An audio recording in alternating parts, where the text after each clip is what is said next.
एक घने और बड़े जंगल के पास मौजूद एक गांव में रंगैया नामक एक आदमी रहता था। उसका घर उसी जंगल के पास में था। उस घर में वो अपने बीवी और बच्चे के साथ रहता था। रंगैया उसी जंगल में पेड़ों को काटकर उन लकड़ियों को बाजार में बेचकर कमाए हुए पैसों से उसका जीवन चलाता था। ऐसे ही एक दिन लकड़ी काटकर उसको बेचकर आए हुए पैसों को घर ले आता है रंगैया। उसे देख उसकी पत्नी रत्नम्मा ऐसे कहती है, सारी जीवन ऐसे ही काटनी है क्या, लकड़ों को काटते हुए? अब क्या हो गया? क्या क्या हो गया? ज्यादा पैसा कमाना नहीं है तुमको, अपने बेटे को पढ़ाना नहीं है, घर नहीं खरीदना है, हमेशा इसी घर में रहते हुए उन्हीं लकड़ियों को काट कर उन्हें बेचकर जीना है क्या? ऐसे कहती है। जब देखो बस पैसों का ही चर्चा, और कुछ सोचती भी नहीं हो क्या तुम? हाँ हाँ, मुझसे पूछना है कि और कोई सोच नहीं है, पर आपका तो सोच नहीं बदल रहा। इसके बाद रंगैया उसकी बातों को सुन नहीं पाता है, इसलिए वो चुपचाप वहाँ से चले जाता है। उस रात को रंगैया अपने घर की खिड़की से बाहर देखते रहता है। दूर में उसे एक छोटी सी रोशनी दिखाई देती है और वो ये भी देखता है कि कई सारे गाड़ियाँ बाहर से जंगल की ओर और जंगल से बाहर की ओर जाते रहते हैं। मैं तो हर रोज इसी जंगल में काम करता हूँ। मैंने आज तक लकड़ियाँ काटते हुए किसी को आते या जाते नहीं देखा है, ना ही सुना है। लेकिन हर रोज रात के समय में यहाँ गाड़ियाँ आती जाती रहती है। मुझे कुछ तो करके जानना होगा कि वहाँ हो क्या रहा है। अगले दिन सुबह उठते ही जहाँ उसे कल रात रोशनी दिखी थी, उसी तरफ जाता रहता है रंगैया। वहाँ उसे झाड़ियों के बीच एक गुफा दिखाई देती है। उस गुफा में वो डरते डरते जाता है। दिखने में वो बाहर से छोटा ही क्यों ना हो, अंदर से वो गुफा बहुत बड़ा था। उस गुफा में गैर कानूनी से कटे हुए चंदन के सारे पेड़ दिखाई देते हैं रंगैया को। उन सारे पेड़ को देख रंगैया को सारा विषय समझ आता है। अच्छा, तो बात ये है कि चोरी से इन चंदन के पेड़ों को यहाँ छुपाकर इन्हें रात के समय में यहाँ से बाहर निकालकर बेच रहे हैं पैसों के लिए। वो उसके चारों ओर देखने लगता है।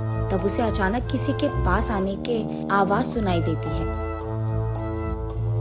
तुरंत वो एक चंदन के बड़े पेड़ों के पीछे छिप जाता है। कुछ देर बाद घर जाने की कोशिश में वो उठने के लिए सहारा के लिए नीचे मौजूद पत्थर पे हाथ रख के अपने आप को उठाने की कोशिश करता है। बस पत्थर अंदर गिर जाता है और वहाँ एक छोटा सा दरवाजा खुलता है। रंगैया उस द्वार के अंदर मौजूद सीढ़ियों से नीचे गिर जाता है। तब उसे समझ आता है कि ये गुफा उस गुफा के अंदर है।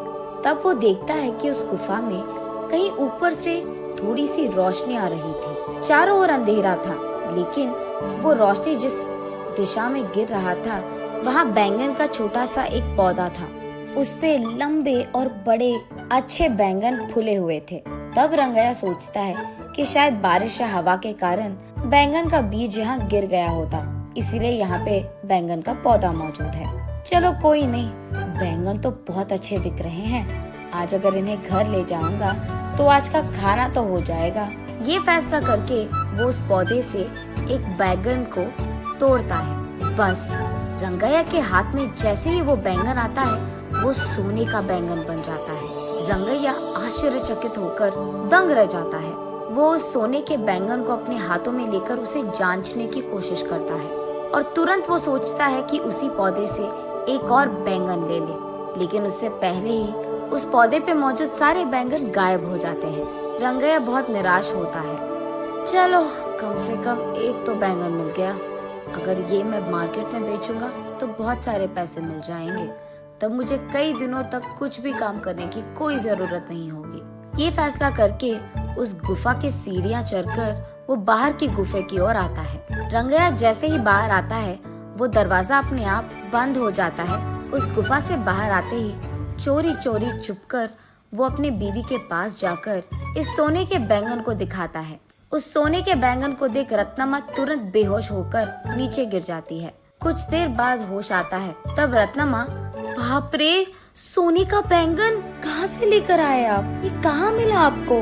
उससे तुम्हारा क्या मतलब? हमेशा पैसों के पीछे पड़ी रहती है ना। ये लो, ये सोने का बैंगन लो और इससे जो करना है तुम कर लो। अरे पहले आप ये तो बताओ कि ये आप लाए कहाँ से? कहीं अपने कुछ चोरी वोरी तो नहीं किया ना?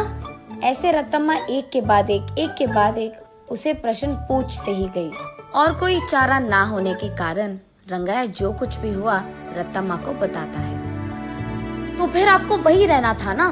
कुछ देर बाद अगर और बैंगन आ गए तो उसको भी लेकर आते। आपकी जल्दबाजी से ना मैं तो मर रही हूँ। चलो जो हो गया सो हो गया।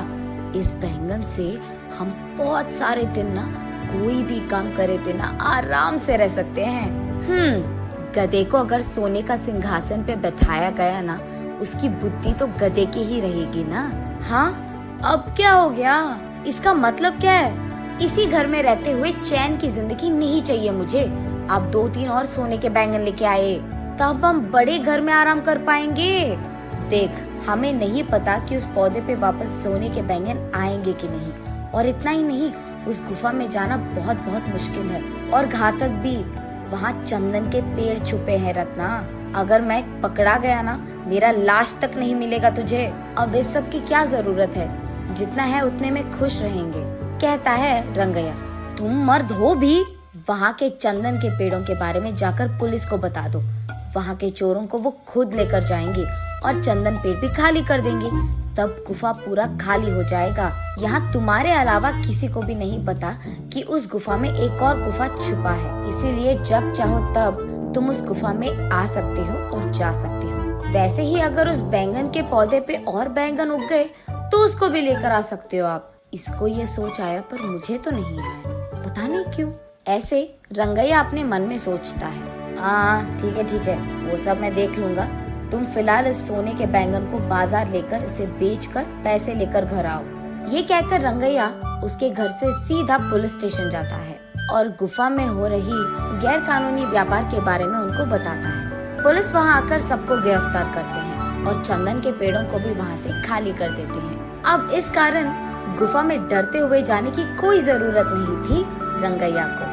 अगले दिन वो उस नीचे वाली गुफा में बैंगन के पौधे के पास जाता है। तब वो देखता है कि वो पौधा बैंगन से भरा था। इस बार वो एक बैंगन को लेकर जल्दबाजी में दूसरा बैंगन लेने ही जा रहा था कि सारे बैंगन गायब हो जाते हैं। तब रंगैया को समझ आता है कि असली बात ये है कि बैंगन रोज के एक ही मिलते हैं।